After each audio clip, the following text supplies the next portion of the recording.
And you can start. Okay. Hi, everybody. My name's Chris Whalen. You can go to the next slide.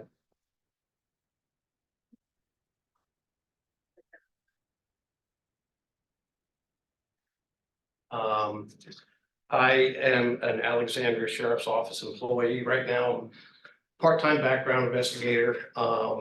My career history is, you can go to the next slide. I was a police officer for the city of Alexandria for over 27 years. I had several different assignments in patrol, street crimes, canine investigations. I started working my second career with the Alexandria Sheriff's Office in 2016. I did 6 years working human resources in the human resources section full-time, and then I transitioned to part-time, and now I'm just doing background investigations for the sheriff. Financial scams have evolved over time. You can go to the next slide. This comes directly from the Alexandria Sheriff's Office website. We are often putting information out on our social media for scams that appear to come from the sheriff's office. But just real briefly, the FBI keeps a lot of statistics.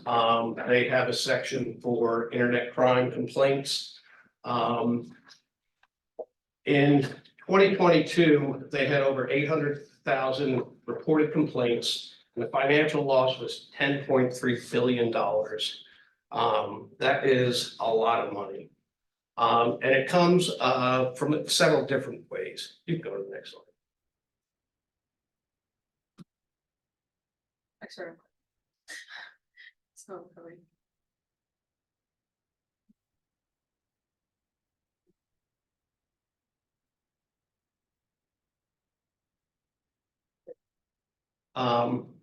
I'm just going to go through the bullets and then I'll go back and explain them. Skimmers. These are devices that are attached to machines that will accept your credit card. It could be a gas pump, it could be at a bank, it could be in a restaurant. The skimmer is captures all the cardholder's information from the magnetic strip, which then allows the scammers to recreate fraudulent cards, which are then attached back to the victim. Check fraud and check washing. That is, there are different types. Check fraud could be you leave your checkbook unattended, somebody goes and takes out the last 3 checks, so the owner of the checkbook doesn't know they're missing until fraudulent checks are cashed, and their bank report, the bank reports these checks going through. Check washing is a different thing. Checks can be cleaned to take out the payee information, take out the amount information, keep the legitimate signature there, and then that check can be passed that appears to have been written by the account holder. If you haven't seen, there's several news stories where U.S. Postal Service public mailboxes are being broken into. They're not looking for your birthday card to grandma. Maybe birthday card has cash in it, but they'll take the checks, wash the checks, and then use them fraudulently for their financial gain. Home improvements. It's springtime now. There are a lot of companies that will come around with, hey, I was in your neighborhood. I'm doing work for your neighbor. I was up on their roof and I noticed your chimney needs work. They'll ask for a deposit. You'll never see them again or the work being done. They target elderly folks who can't perform the work themselves and feel like, okay, I'll get a good deal.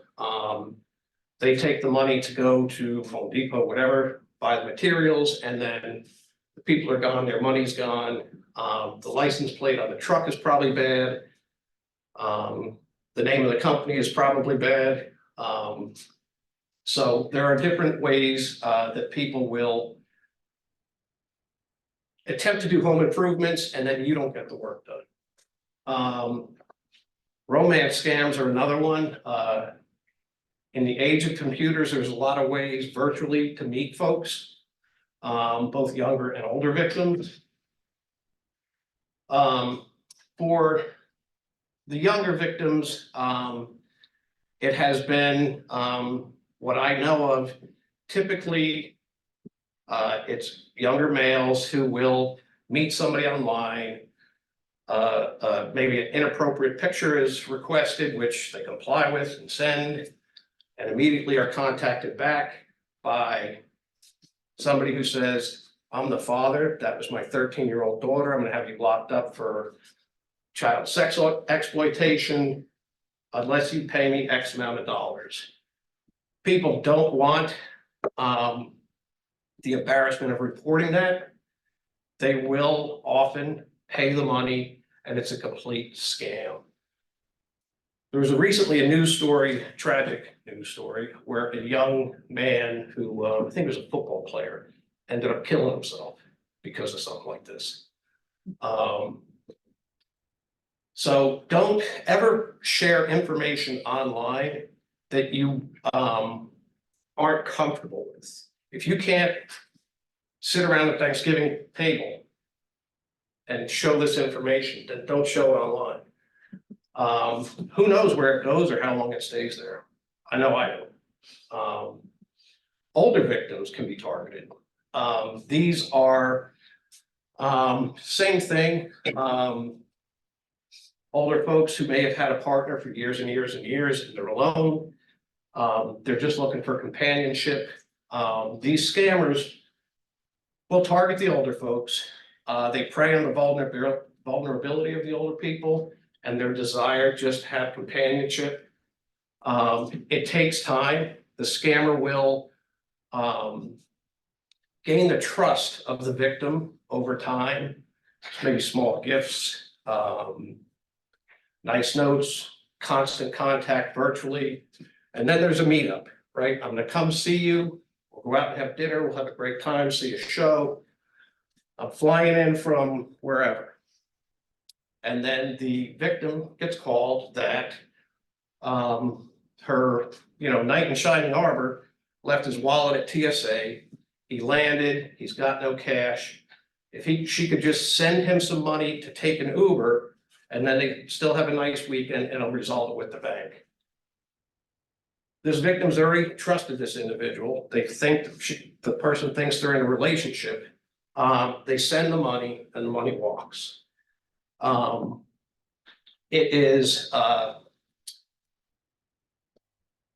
It's very easy to, when someone just desires companionship, to gain their trust. And once you're trusted, sure, I'll send you $1,000. Well, take a card here, we'll figure it out later. Law enforcement agency scams and phone scams. Phone scams, most of you probably have gotten phone calls where if maybe your provider says it's a scam call likely, or you realize when you pick up the phone that it's a scam call because it sounds like a robot asking you for information. Don't ever pass information over the phone or over a computer that has personally identifiable information, your birth date, your social security number, your home address. All this stuff could be used to create a personality and gain credit, stuff like that with your personal information. I told you I work for the sheriff's office. We are constantly getting calls from people who ask if Captain Smith called them because they missed jury duty. Their student loans are behind, and what's the other one? There's another problem. But the scammer will call the person and say, I have a warrant for your arrest. We're coming to pick you up today.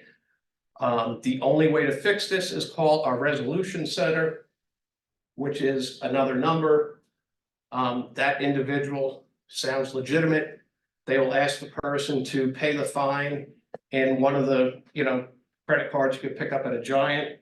Bitcoin, untraceable money. Once that money is sent, it's gone, and the person is out the money. Law enforcement is never, ever is gonna call you and tell you to pay a fine over the phone. If there's an actual fine owed, it's paid at the courthouse. As a former police officer, if I was going to lock somebody up, I wouldn't tell them I was coming. I just show up. I don't want that person to be prepared to see me. The scams are very elaborate because in our case, the sheriff's office case, the main number, you can look at this on the website, is 703-746-4114. That number shows up on the victim's phone. When they double check it on the internet, they realize that's a legit number. They think that the call is real, and they'll comply with the demand. With social media, the sheriff's office has a pretty active social media platforms, a bunch of them. Twitter, Facebook, I think there's an Instagram one. I don't have any of them. But promotions happen. They put people's names out there. In the past 2 weeks, we've had a sergeant and a lieutenant whose last name was used in one of these phone scams. They call the main number. Does Sergeant Smith work for you? Why, yes, he does. It gives the scammer legitimacy. They want somebody to act quickly because they're very afraid. No one wants to be arrested. I had one personal instance where I was called by our front screening post. I went down there. There was an older couple with their puppy, and they had been told we were coming to lock them up for unpaid parking tickets. If you live or work in Alexandria, those parking tickets could be anyone. So they were on the way to the Giant to pick up these credit cards, and they said, we're right here, let's just go there. They came and they found out it was a scam, and they could have been out, I think it was about $1,500. So phone scams are prevalent. Again, don't pass any information. Law enforcement isn't going to tell you you can pay a fine over the phone. It's never going to happen. Social media marketplaces. Somebody selling a car. They're only accepting cash. It's a good deal. Aunt Sally drove it only on Sundays, and it's got low mileage. They meet somewhere, knowing somebody who says, yeah, I'll buy the car for cash, and they're robbed and the money's gone. Sneaker sales. I got a pair of, I don't know, collector's item New Balance. They don't have New Balance collector's item, but some kind of sneaker. And kids will have these things, think they're going to make a lot of money, and they get robbed. Be very careful with making deals over the internet. You can go to the next slide.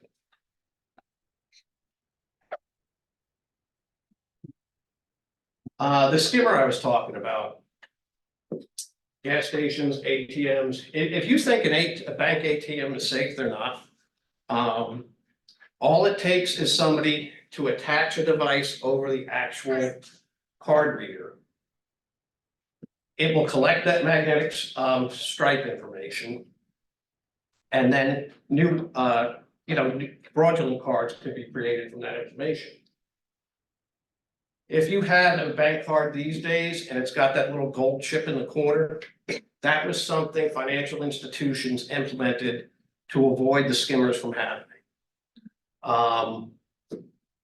But if you use a gas station, an ATM, grab hold of that skimmer, grab hold of that card reader and pull on it. If it comes off in your hand, you save yourself from losing money. Restaurants and retail stores, any place credit cards accepted. You can go to the next slide. So I don't know if you can see the bigger slide or whatever's on your screen, but most people can't tell which of those devices has a skimmer on it. You can go to the next slide. This is an example of a skimmer being placed on top of a legitimate card reader. That looks like it could be at any bank, standalone ATM, anything like that. That device will capture all the cardholder's information so that the fraudulent account can be created. You can go to the next slide. Here's something on the home improvement scams. This came from the Federal Trade Commission. This is common and it's not unique to this area, it's all over the place. They're in the area, they have materials left over from a previous job. They want you to hurry up and make a decision, pay up front, or they only accept cash. They may ask you to get required building permits. If they ask you to borrow money from a lender they know, that should be a huge red flag. Most people, if you're a homeowner and you're having contractors do work, you have a mortgage with your own bank. So why not just go to the financial institution you already have business with? You can go to the next slide.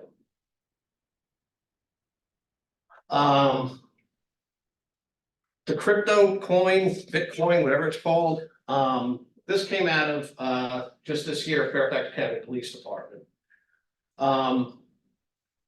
What they're showing is the ability to create fear in a person to make them pay untraceable money. So what you can see is they pose as law enforcement, a bank, a legitimate entity, or federal government, and they'll convince people to pay money into a crypto ATM or take those gift cards you can get that I talked about before at the Giant. It's almost impossible to retrace or recover that money once it's gone. They prey on elderly victims. You can go to the next slide. If you get an unsolicited call from an unknown number, just hang up. There's no reason to entertain a phone call if you didn't ask for it. Verify the identities. If you get a call from your bank that your social security card was compromised, your banking institution phone number shows up on your phone, hang up, call your bank yourself.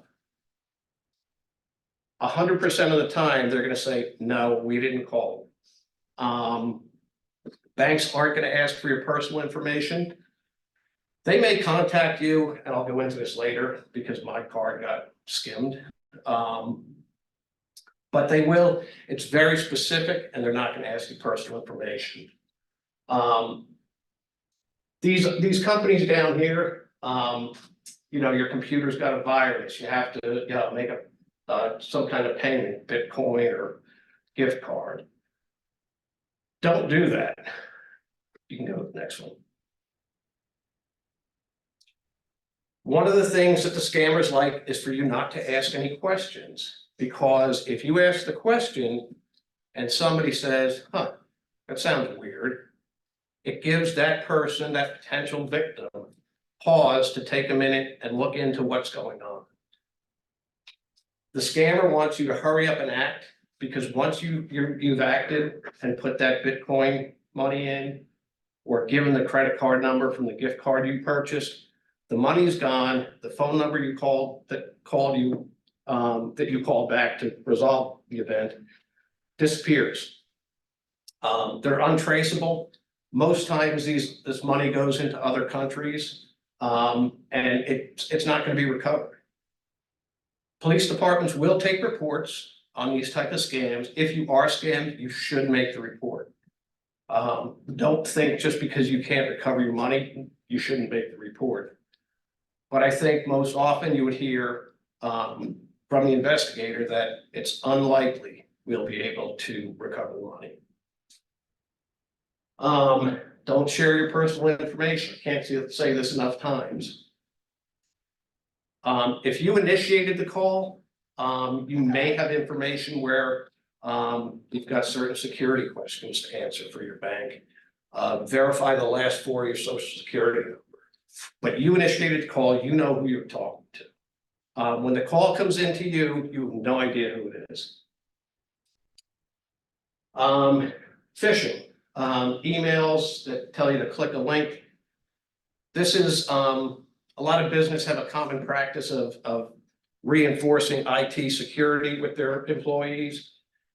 Because if you click a link from work, you're at work, you get something that looks legitimate from the payroll department. We need to update your mailing address for W-2 forms. Click this link. You click the link, that opens up the company computer system to hackers. And then the hackers have control of the business. They may have access to proprietary information. They may be able to shut the business down. I don't know if you've seen the stories where a hospital has its computer system compromised and the hackers demand money. And if they don't get the money, the hospital can't operate. Hospitals have ended up paying out because they've got sick people who need help and they can't operate without their computers. You can go to the next one. Unsolicited calls, again, be skeptical. If you're asked to pay with any of these types of cards, Green, iTunes, Google Play, Target, you should be suspicious. These cards are not going to be traceable to a financial institution. They're used, if you get a Target gift card, do they ask you for ID? You just use the gift card. When the money's gone, you can't use it anymore.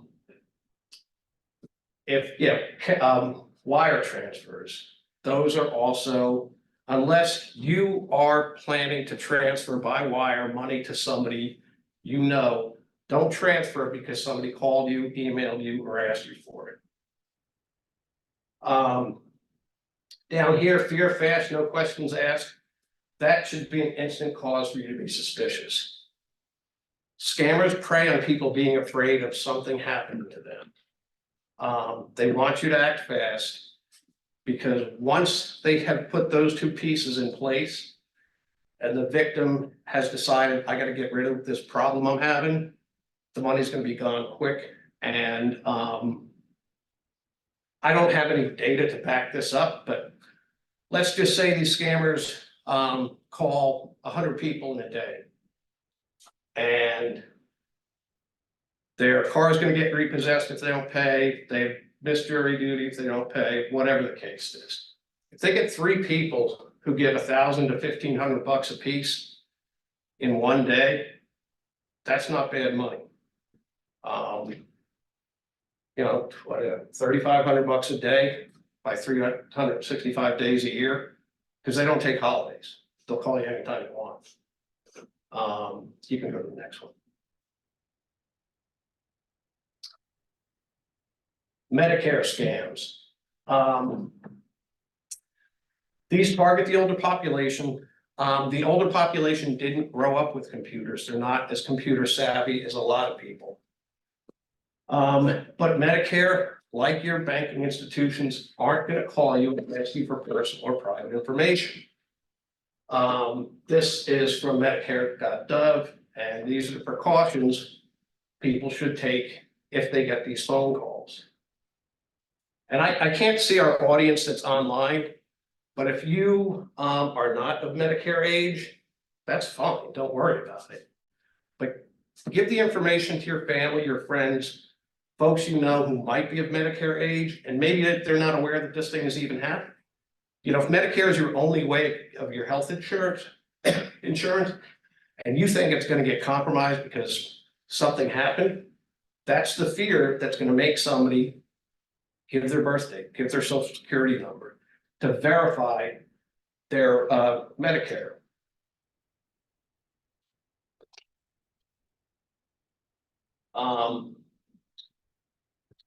So let's see here.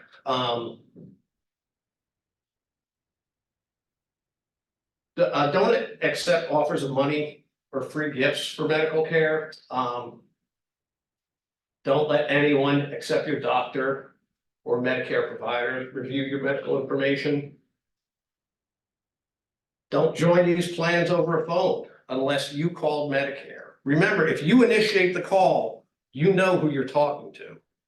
The call coming into you could have a legitimate number attached to it, but you have no way to know if that number's been spoofed or not. And if I didn't say it before, that's the term I've heard used when the sheriff's office main number comes up on somebody's phone, the number's been spoofed. It's not coming from our phone, but it appears to be legitimate.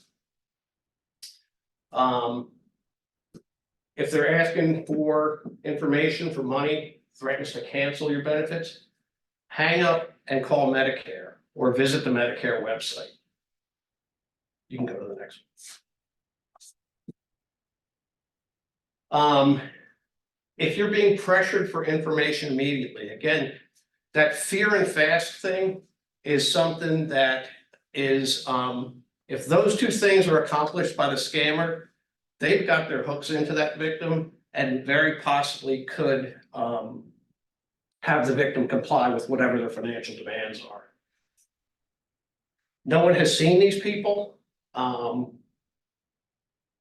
There's almost no chance that the computer IP addresses are going to be legitimate. It could be routed through several different places and then just evaporate somewhere. I don't know anything about this, but it's very, very difficult for law enforcement to trace this money, track it, recover it, or even prosecute the people who are doing it. You know, somebody say they go and rob a store for $1,500. Maybe they left fingerprints, their face was seen. There's some evidence there to use to try and catch that person. This virtual stuff, it's very difficult. You don't know who the people are, you don't know where they are. There's almost no starting point for something like that. Other than it's a Medicare scam, which statistically you'll see is common. I told you about the sheriff's office, you know, our office number being used. Fairfax County Police Department has their own public service announcement out there to protect people's finances. It's really tough. You can't reinforce this information often enough because it can be, you might have heard it last week. Some people, it might be the first time they've heard it today. And there may be people who've never heard it. If you could go to that little news story link, please. Yes.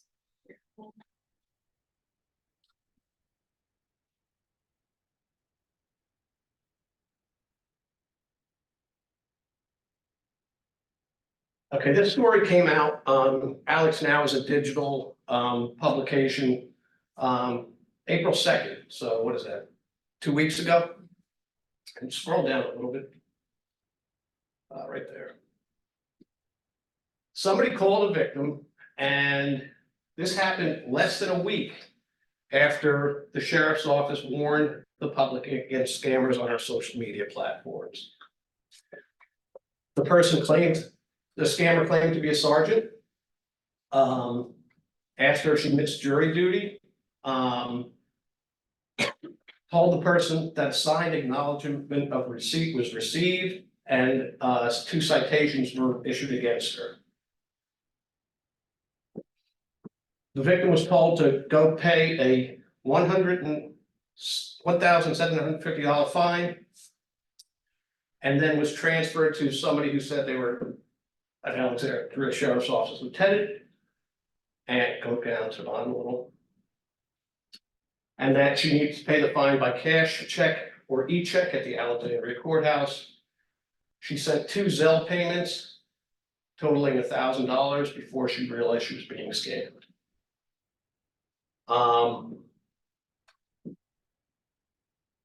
Removing criminal charges, charitable donations to police departments.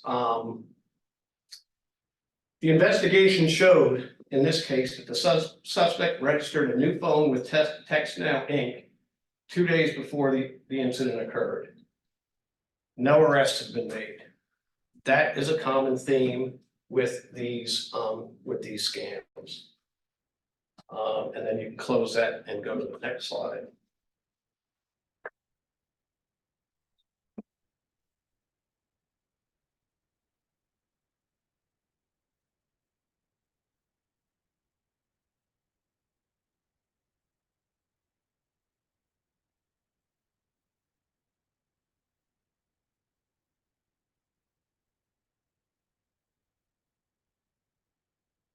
Okay, this is something I feel strongly about. I told you I've been working for a long time. I do want to retire for real at some point in my life. But all of you are working really, really hard for the money you're earning. It's yours. You can give it away to whoever you want to. Don't let somebody trick you into giving it away to somebody you don't know. One thing I forgot to mention as part of the scams, for younger folks, the student population, job scams. They are out there. If you are, searching for your job as a senior, let's face it, there's a lot of virtual work to be done these days. You could get interviewed by Google and they're offering you a great job, great work schedule. You can work from home. You'll get benefits. And as you get your job acceptance letter, they'll tell you, part of our onboarding process is we need your date of birth, your social security number, all this stuff. Your identity is then compromised, and then somebody pretending to be you is incurring debt in your name. The virtual work may require sophisticated computer equipment that the company is going to send to you. You don't have to buy it yourself. But in order to protect the company from damages or loss, you have to send them money ahead of time until you receive the computer. Don't fall for that. If you are offered a job, good for you.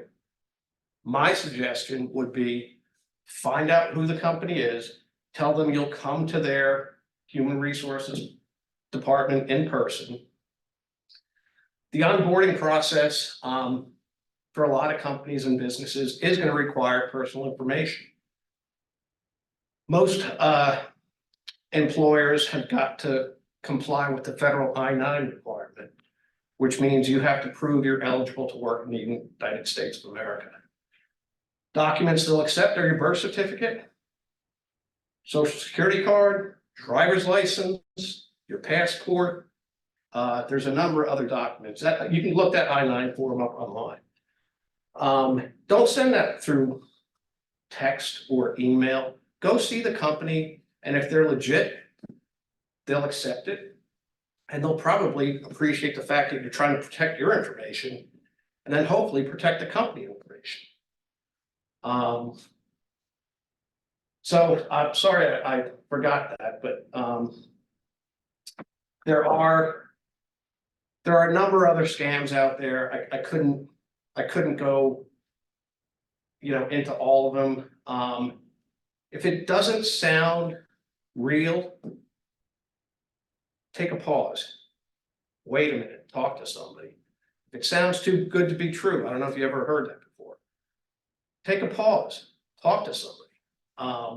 But don't ever feel compelled to act quickly, because the most likely thing is you're being pressured so that you don't ask those questions and you don't take the time to investigate the legitimacy of the request being made to you.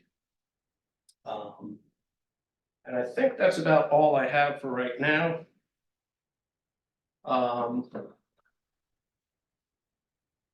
If there's questions, I'll take them.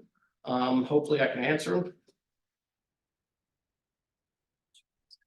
I have some questions. You were talking about when you mail something, and especially a check for paying something. Is it better to go straight to a post office, go inside and put your envelope inside rather than deposit it in a mailbox? Yes, I would suggest that going into the physical postal service building is the best way to do it. Again, there's news stories, people have been found with keys that open those standalone post boxes. I got one at the corner of in my neighborhood. You know, somebody comes up and opens that thing up at 4 o'clock in the morning. No one will know it. And whatever's in there, if it's not worth anything to the scammer, it'll get thrown away. If they think they can make money out of it, yeah, potentially it could be used, either check washed, and going back to the postal service then, if you get unsolicited, mail from credit companies, destroy that stuff before you throw it out. Don't throw a whole envelope away. You don't want somebody taking that information, claiming to be you, and opening, you know, a Macy's account, which by the time you get the bill, you'll have no idea that that you were scammed. Anything else? So far, no questions in the chat. I did have a question though. Nowadays, you have the tap feature for credit cards and debit cards. How does that work with skimmers? Does it still? My understanding is that has eliminated the possibility of your card being skimmed. Now, trust me, once technology figures out a prevention for the scammer, they're gonna work overtime to figure out how to compromise that protection. There has been a saying that, you know, the criminals always stay one step ahead of law enforcement, and they try to. If you have to use a ATM or you're using your debit card, whether it's by swiping or by using the chip, cover up the keypad with your hand. You don't want somebody seeing which digits you're punching. It's typically only 4 numbers. And if the information is captured, but your pin's not, maybe you protected yourself. But as far as answering that, for sure, I don't know. Typically, I'll use that.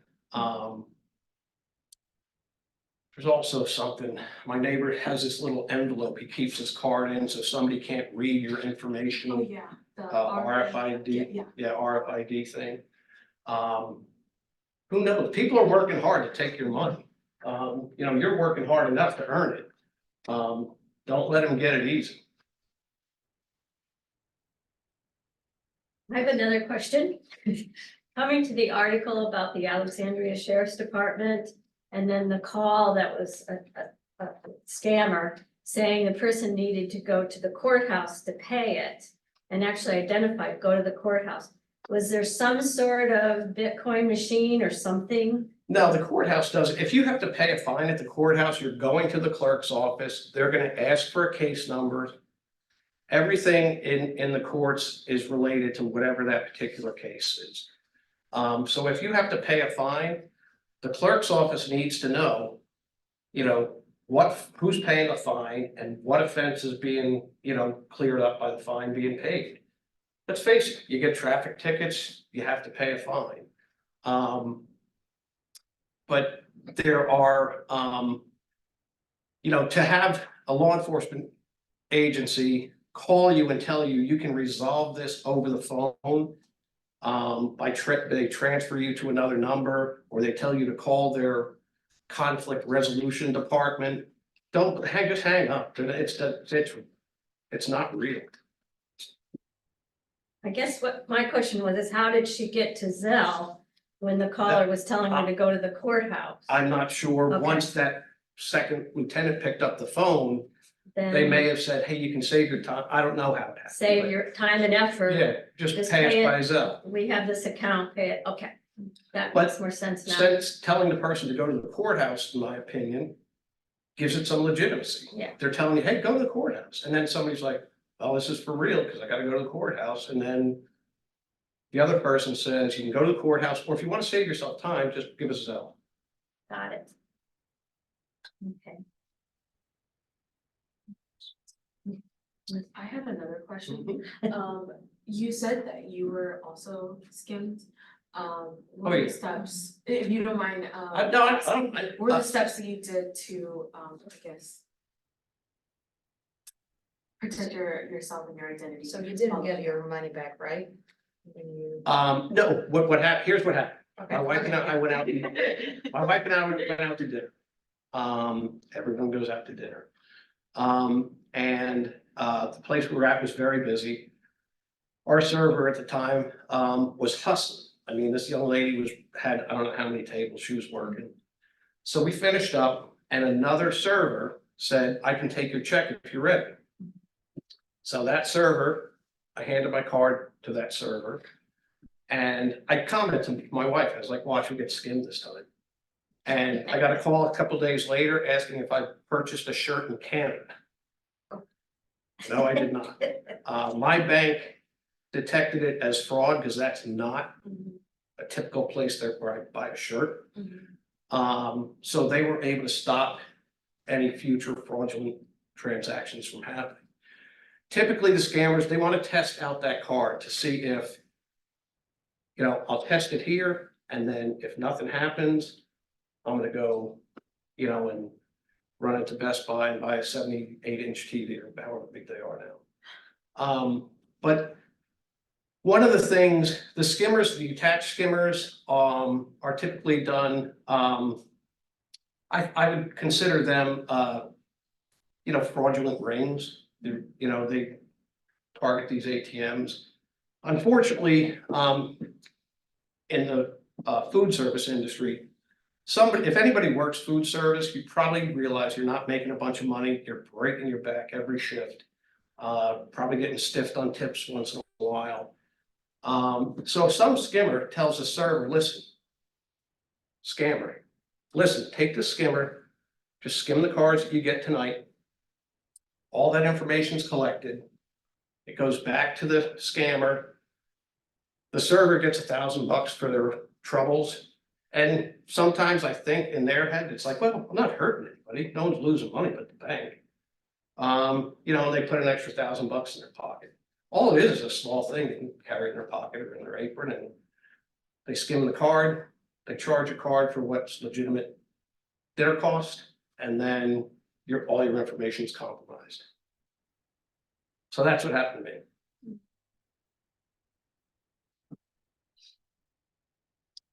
I guess to protect myself in the future, I'd be like, no, I'm gonna wait for the young lady to come back. Any questions? Yeah, There's no question in the chat. so next slide. Next slide. That's it. Oh, that's it. Yeah, Yeah, that's the final Thank question. you. Oh, Oh, okay. Right. You wanna do the voting? Yeah, sure. All right, well, if there are no more questions, we want to thank everyone for joining us virtually. We also want to thank Chris for being able to come in. Very informational. And as a reminder, we're gonna have this recording available at moneysmart.gmu.edu. And with that, we're gonna close the presentation. Thank you. Thank you, Chris. Thank you, everyone. You're welcome. Do you wanna do, okay. Oh, wait, one thing, it's in the chat. You can go back to it. This, I got someone time. said thank you. Yeah, thank you. Alright, we'll go ahead and stop recording. Oh, wait.